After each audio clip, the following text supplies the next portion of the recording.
امش اقول له امش بويا امش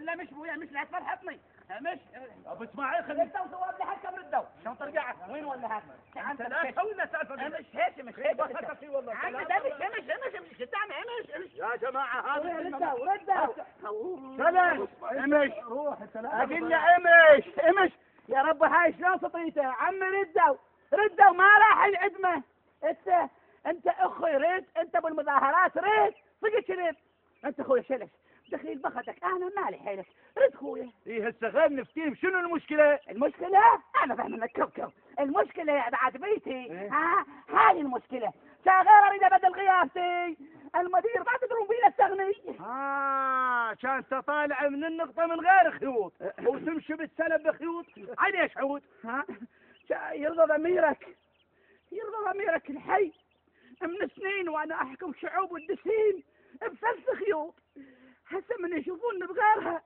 شو يقولون ماذا سوف يكون ضمير الانتهازي انت تعرف شنو معنات الانتهازي انا اعرف كل شيء انا انتهازي ابن انتهازي السابع ظهر وعلاوه على ذلك دبلوماسي يعمل انتهازي موش خوش يعمل هوهو رفض حتى شلش عرفه مو حلوه وسيء الانتهازيه سيئه ايه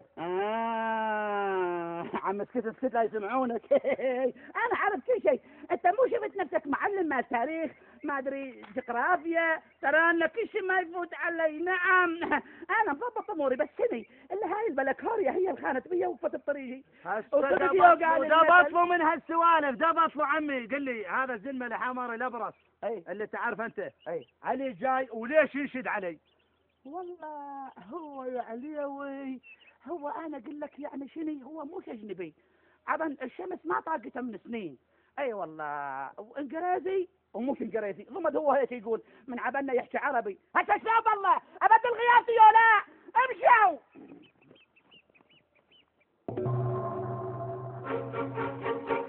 ليش انطرني برا شلون عمي اقول لك انطرني برا صار عمي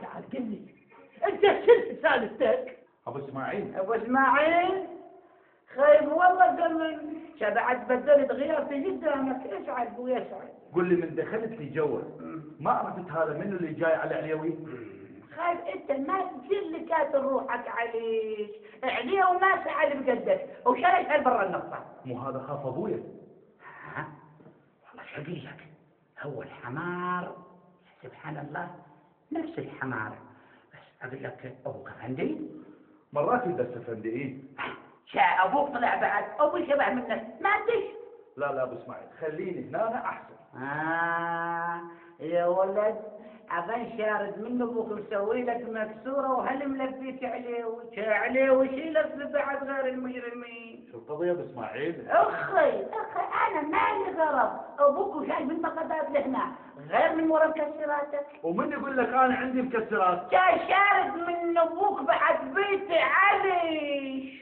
جناب المعاون كان القانون ما يفرق بين المشتكي والمشتكين عليه لزوم لو اثنين نقعد لو اثنين نوقف. الأستاذ محامي المدعي صار أستاذ والله خوش بذاك الزمن بيك وهسه أستاذ. أخي ماكو داعي لهذا الحكي ومن رخصة السيد المعاون تفضل استريح. تفضل استريح. وهاي السالفة كلها ومن كونش ما مصدقه يسالي كشخيل.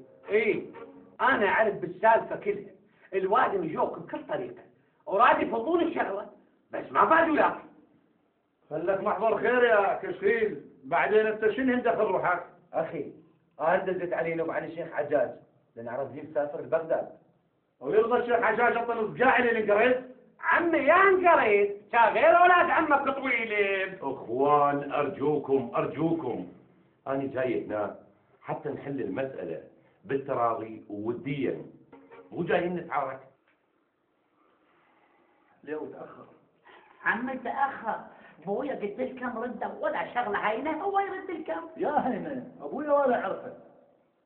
باسماعيل فدوى اروح لك، ما تدخل جوا وشوف شنو الاخبار. لا لا لا لا لا لا لا اخي رجاء لا تحرجني. عمي هذاك اليوم المدير اجى وجابني من سدع بغرفه المعاون نستغنى الخيوط، شاء اروح اشوف لك الاخبار شي نزغوني نص شرفي.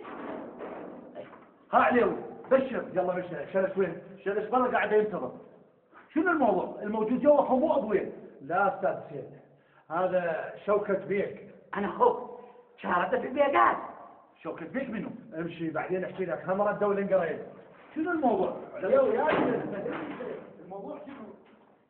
سليلة فعشيبي كان اجت رجال وشافتنا من غير خيوط وروح جدتي نوفة